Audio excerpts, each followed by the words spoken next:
আলু দিয়ে তো আমরা নানান রকম স্ন্যাক্স খেয়েই থাকি, কিন্তু এবার আর আলু নয়, বাইরে থেকে ক্রাঞ্চি, ভেতর থেকে জুসি। কি দিয়ে বানিয়েছি, কিভাবে বানিয়েছি জানতে হলে দেখে নিন ভিডিওটা।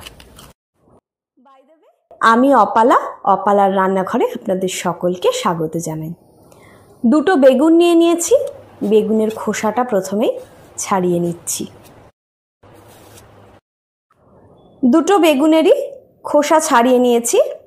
এবার বেগুনটাকে আমি কেটে নেব। এইভাবে সরু সরু করে ফালি ফালি করে প্রথমে কেটে নিচ্ছি। তারপরে এইভাবে লম্বা লম্বা করে, যেভাবে আমরা ফ্রেঞ্চ ফ্রাইজের জন্য কাটি সেইভাবে কেটে নিচ্ছি দুটো বেগুনকেই। একটা বাটিতে কিছুটা জল নিয়ে নিয়েছি, তার মধ্যে 1 চা চামচ নুন দিয়ে গুলিয়ে নিলাম। এবার এর মধ্যে আগে থেকে কেটে রাখা বেগুনগুলো দিয়ে আমি ভিজিয়ে রাখবো মিনিট 15-এর জন্য। এতে বেগুনগুলো কালো হয়ে যাবে না। এবার এর ওপরে একটা ভারী থালা চাপা দিয়ে দিচ্ছি, যাতে বেগুনগুলো ভেসে ওপর দিকে উঠে না আসে।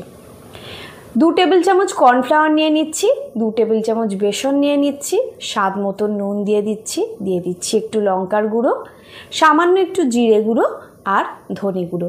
এবার সব উপকরণগুলোকে ভালোভাবে মিশিয়ে নিচ্ছি। অল্প অল্প করে জল দিয়ে একটা স্লারি আমি বানিয়ে নিচ্ছি।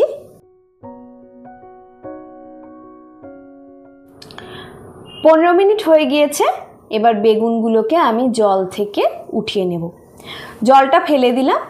এবার এই বেগুনগুলো বানিয়ে নেওয়া স্লারিটার মধ্যে আমি দিয়ে দিচ্ছি। ভালোভাবে বেগুনগুলোকে কোট করে নিচ্ছি এইভাবে। এবার এটাকে উঠিয়ে আমি ব্রেড ক্রাম্বের মধ্যে দিয়ে দিলাম। ব্রেড ক্রাম্ব দিয়ে প্রত্যেকটা টুকরোকে খুব ভালোভাবে কোট করে নিচ্ছি। নিয়ে এইভাবে একটা থালার মধ্যে আমি প্রত্যেকটা টুকরোকে সাজিয়ে রেখে দিচ্ছি। একইভাবে সবগুলো টুকরোকে আমি তৈরি করে নিচ্ছি।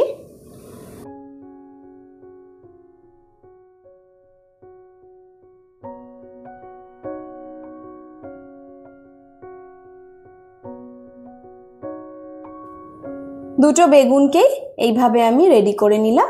এবার এটাকে মিনিট 15-এর জন্য ফ্রিজে রেখে দেব। 15 মিনিট পরে একটা কড়াইতে রিফাইন্ড অয়েল নিয়ে খুব ভালোভাবে গরম করে নিয়েছি। তারপরে মিডিয়াম টু হাই ফ্লেমে বেগুনের পিসগুলো আমি ভেজে নিচ্ছি। মিনিট 2 ধরে নাড়িয়ে চাড়িয়ে ভালোভাবে পিসগুলোকে ভেজে নেব। প্রথম লাটটা ভাজা হয়ে গেছে, উঠিয়ে নিলাম। আওয়াজ শুনে নিশ্চয়ই বুঝতে পারছেন কতটা মুচমুচে হয়েছে। একইভাবে সবগুলো বেগুনের টুকরোকেই আমি ভেজে নিচ্ছি।